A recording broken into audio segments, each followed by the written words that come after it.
Hi, how are you doing? I'm doing good. Good. Well, my name is Shayla.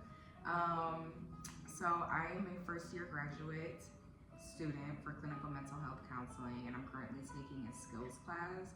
And I really appreciate you helping me out today. Of Thank you course, so you're welcome. You're much. welcome. My brother-in-law. The purpose of today's session will consist of a brief mock counseling session to help with my skill set. Anything we talk about today can either be like a light topic in your life currently, if you're okay to share, or a made-up scenario if you do not feel comfortable. I'll be recording, obviously, for my professor to video and help teach. And at any time, I can stop the recording if you feel uncomfortable. Got you. And I will delete the footage. Just let me know. Got it. Is it okay if we continue? Yes, it is okay. Great, thank you. That's my consent. Perfect. So I'm gonna provide this paper here for you to go over real quick. Just an informed consent form. I'm gonna have you sign it. I'm gonna sign it. So I'm about to agree to it. I'm gonna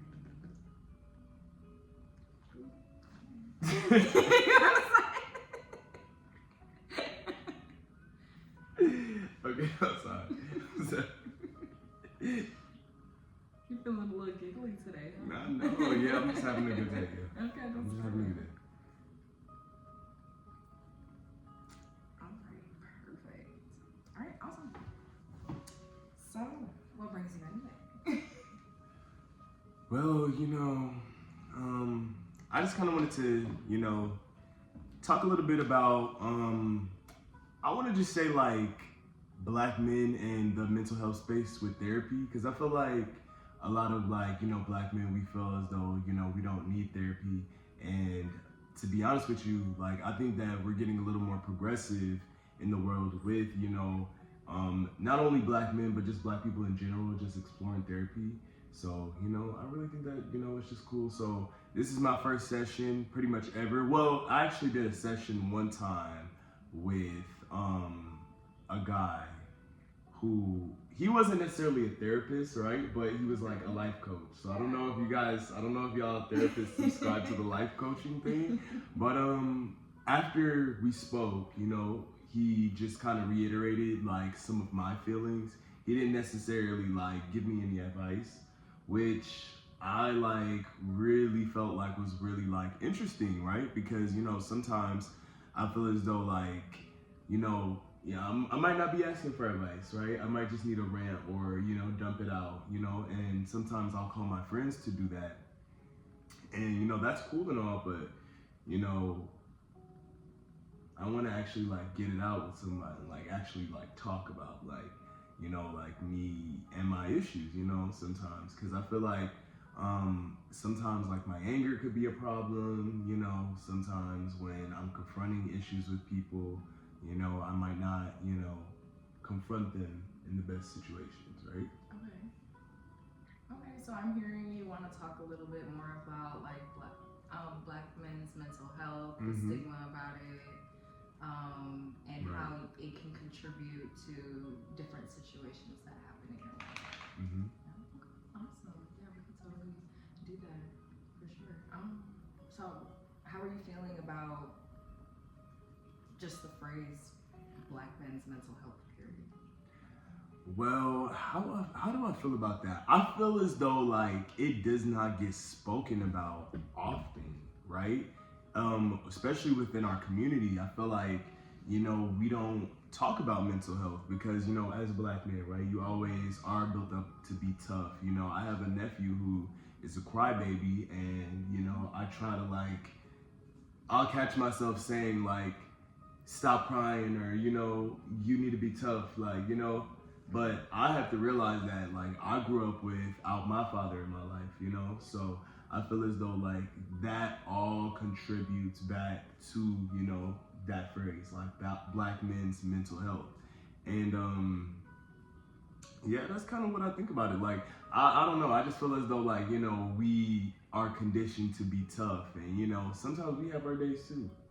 Sometimes we get emotional, sometimes we get angry, sometimes we get sad, mad, happy. We have like so many emotions ranging that we don't really necessarily understand where to go with those emotions. Yeah, Mhm. I understand that. Yeah. Could you tell me a little bit more about your father and that playing an aspect into your nephew? Yeah, so with my father, he was, I don't want to necessarily say that he wasn't present, but he was present because I got to speak to him a lot. And by 6 years old, I knew who he was and I knew about him, but he was in prison majority of my life for some crimes that he committed.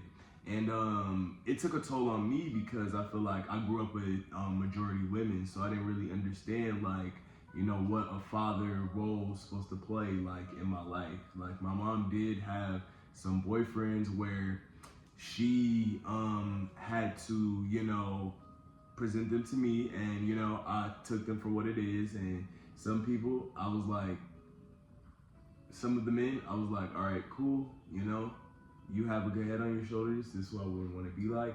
And then others I'll be like, you know, nah. But it wasn't that specific role model that I could look at and be like, okay.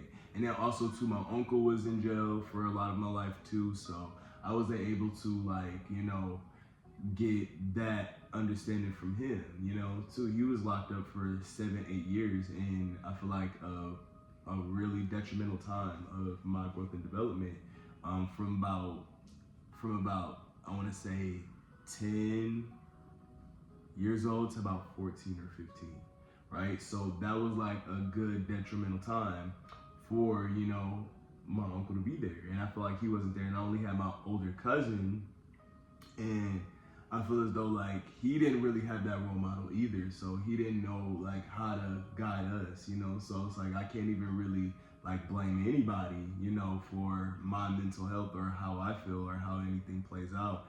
And now I feel like my father and I were developing like a much better relationship, and we're able to, you know, talk to each other. And he is out of prison, right? So I get to, you know, I got to finally like meet him. I'm noticing some smiles. Right, yeah, right, yeah. So it was definitely cool, like getting to see him and everything like that, and getting to understand like our personalities and our dynamics, right?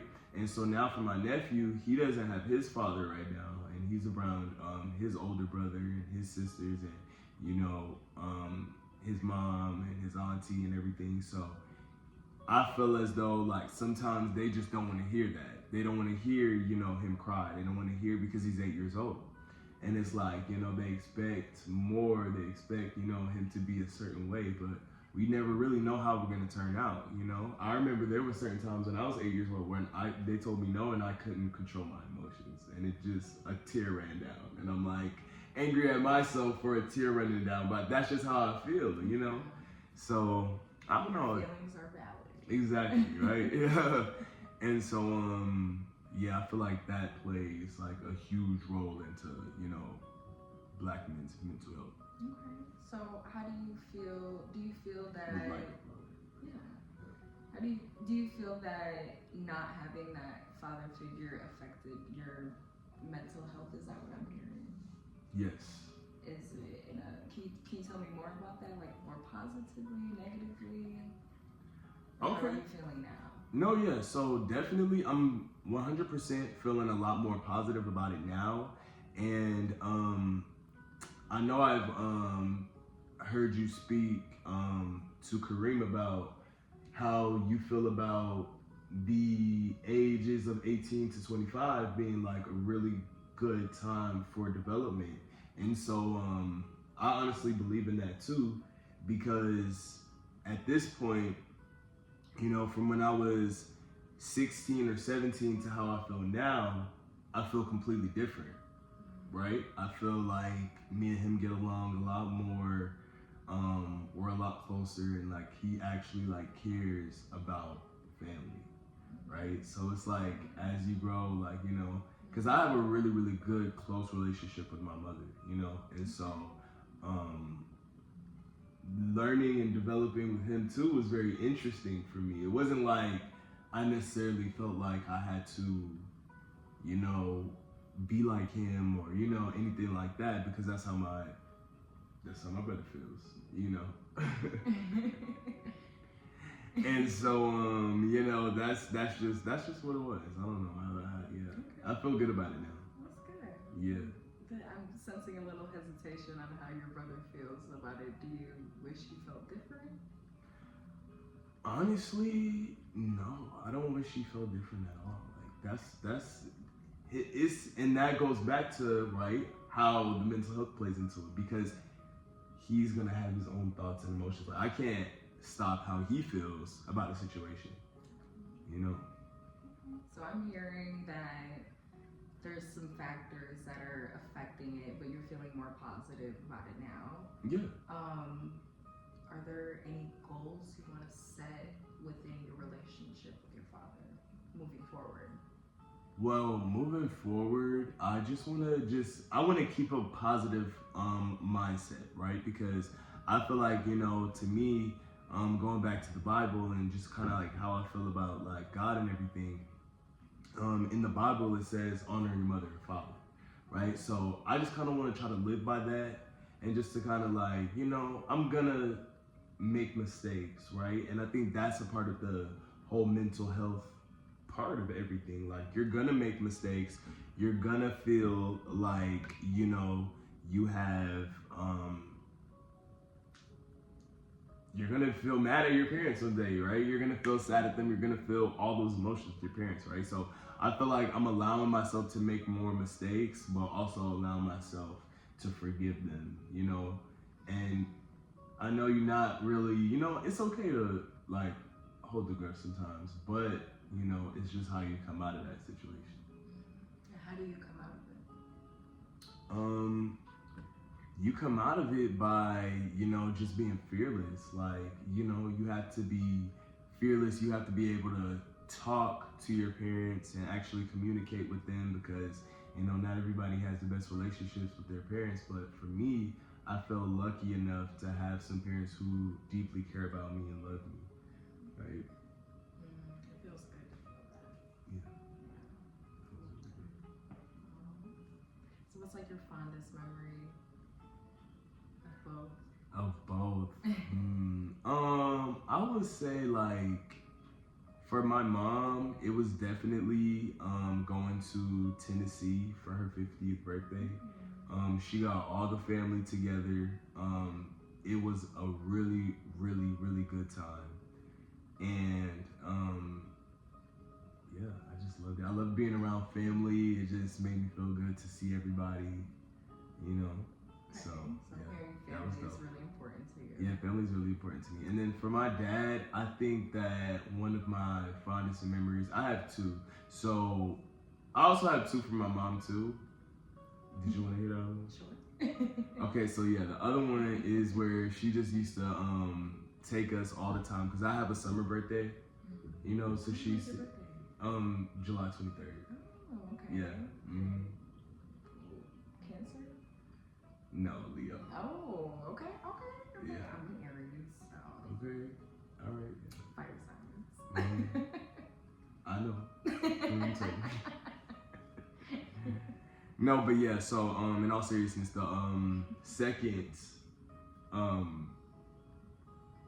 the second memory that I have of my mom is when she would take us to the pool all the time, right? Because I'm a summer baby, so I really just enjoy, going to the pool, seeing that, seeing everything like that with her. It was nice. Yeah. And then the second memory is my dad was just seeing him in prison. Like, I feel like, that might not sound the best, right? But, you actually got to see somebody who like, you kind of see as you, right? That's a reflection of you. So that was dope seeing that for the first time at 15. And then also whenever I went to Jamaica, he brought us to a resort because we were in Jamaica, we were in Montego Bay, and then he brought us to a resort like right when he got locked out of jail. So yeah, that was nice. Mm-hmm. So I want to use a little tool. What? While you're feeling. Okay. Yeah, because I'm feeling good. I have a color wheel or feeling wheel, and I want you to just look around the wheel and pick a emotion that you're feeling or most resonates with you. Okay.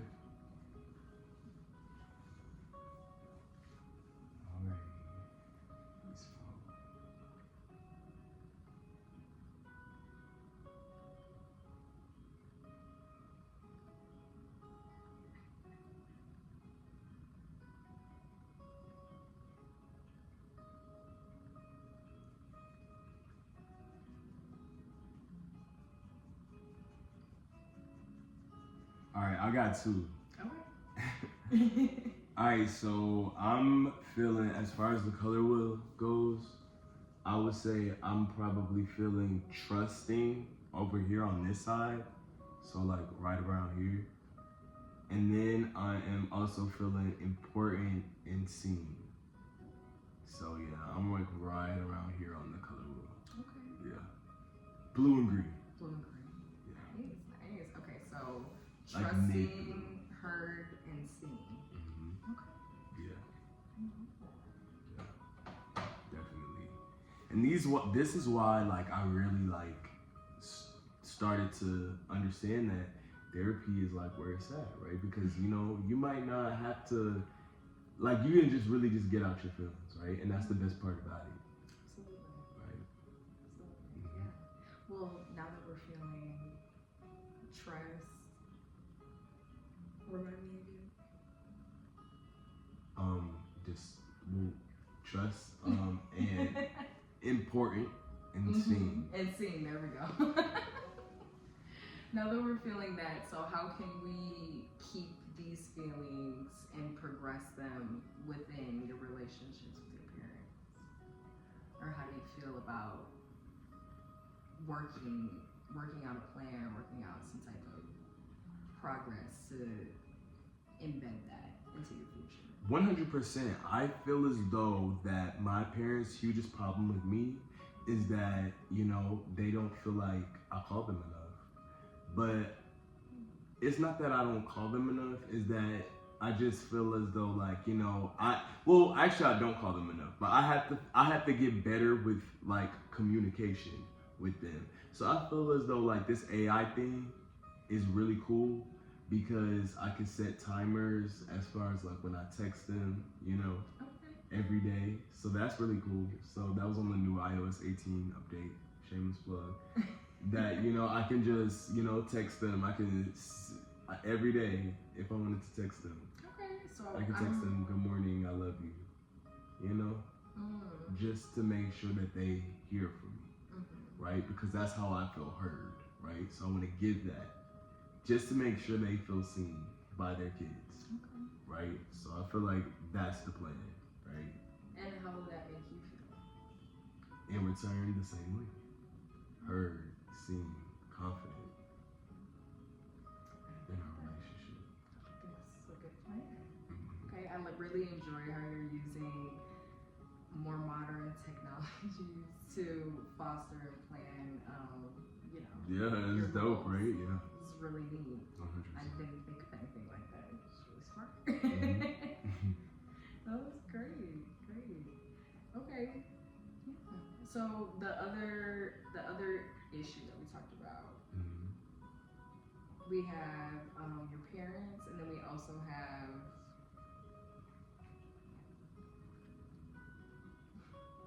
that was it. No, it was just. I'm playing with you. Sorry. No, I also heard you talk about, you know, your nephew, of course. I've heard you talk about Black men's mental health, your mental health specifically, your parents. Is there anything I'm missing? I don't think so. Okay. Just checking in to make sure I got covered. You got the yeah. I'm hearing you. Okay. Yeah. Okay, great. So how do you feel that you can foster or, you know, be that example for your nephew? Or is that something that you would want to do? Yeah, that is something that I would want to do, just so he can see somebody that, you know, he can actually model himself after, like a mature man who is walking in his greatest light, you know,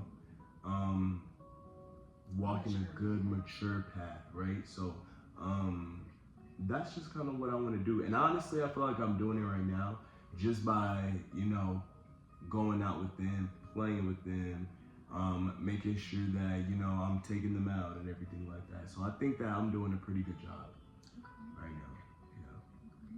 Mature man, can you tell me a little bit more about that? Yeah, just somebody who is making money. They are, you know, Okay. they Making money. They making Number money. one. They got motion. You know. Motion number 2. Got it. Yeah. They just, you know, just some real stand up, you know, young men who is just about leadership, who can, you know, lead, who can build something for themselves. That's what I want to build them into. That's what I want to mold them into, right? Because, you know, besides Kareem and I, we don't have many men in our family, right? So. Okay. So how does that make you feel to be one of the ones to be fostering this? It's really cool. Mm-hmm. Just sitting that feeling like it feels cool. Like it feels great. I love to mentor as well, so it's a really cool feeling. It's a cool feeling. To see them accomplish and continue and all of that. So I really like that for you. Mm-hmm. Thank you. So is there anything else? Any issues at work? Anything friends related you'd like to talk about? Well, not really. My friends, they're pretty cool. You know, I feel like I like my friends because they stick by my side. Like they're a very loyal crew of like dependable friends who honestly like are good role models for me. And I feel like other young men in the community. Okay. That's really nice. How did you meet your friends? So I've known my best friend since middle school. No, actually elementary school. Mm-hmm. Yeah, so we're coming up on a 10+ year friendship. Oh, that's nice. Yeah. So, and then I met my 3 other best friends in college. Yeah. Okay. Mm-hmm. What college did you go to? I went to the University of West Georgia. Oh, nice. Yeah. Nice. I graduated from Clark County University. Hey. In Georgia. Mhm. It's great. Oh yeah. So how was your relationships with your friends and stuff? Like explain that a little bit more. I don't know. I like to think about the dude. They're just so funny. What's the funniest thing they just did?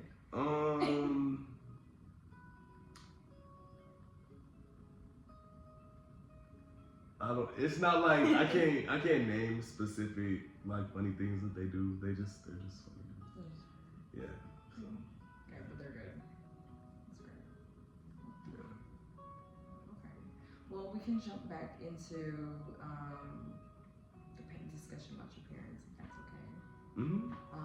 Maybe we can start generating some type of like solutions and different what ifs and scenarios and you know how we can progress with that, right?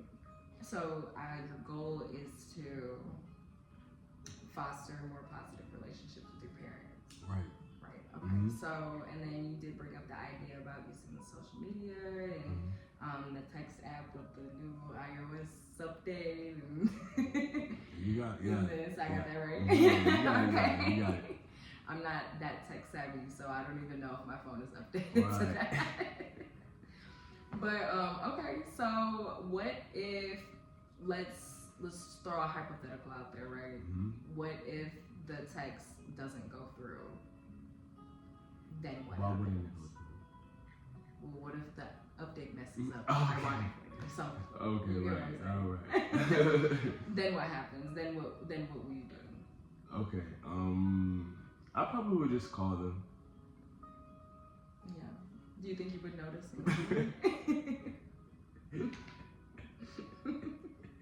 You said do I think I would what? You would notice that the text never sent. Yeah. Yeah. Okay. Probably. What if the text doesn't send? Right. Right. So what if? That's a good question, but you know, at the end of the day, we got 5G, so I don't really think there's gonna be a problem. However, if the text didn't go through, I probably would notice for one, and I'll try to resend it. But if it didn't go through, then I probably would just try to really keep in contact with them. Maybe visit them. You know. Okay. How far do you live from now? About 2 hours. 2 hours. Okay. So how often do you think? Sorry, I wasn't expecting 2 hours. Okay, sorry, my phone died. All right, so I just asked you the question. I was just asking about, hypothetical, if this text doesn't send, or what if it doesn't get sent for like the next couple of days, and ironically you didn't see it or something. Right. What would you do in that moment? So if I didn't see it, I feel like I would try to, for one, I would try to make sure I just visit them more. Make sure I just call them, visit them. Make sure the text goes through, right? The text is gonna go through because I want to make sure, right? Just because I want to facilitate those feelings, right, on the wheelchair. That really made me feel good, and I appreciate that, just that session because I never even knew what the color wheel was, so that was very interesting and to learn about that and stuff like that. So thank you. Okay, good. Of course, yeah. Quick question. Yeah. So just how often do you regularly, do you only see your parents on the holidays or do you see them more often? No, actually, my family, we love to have get-togethers, right? So they're always inviting me to big parties. We're Jamaican, so they're always inviting me to big parties. They're always having fun with me, which I appreciate.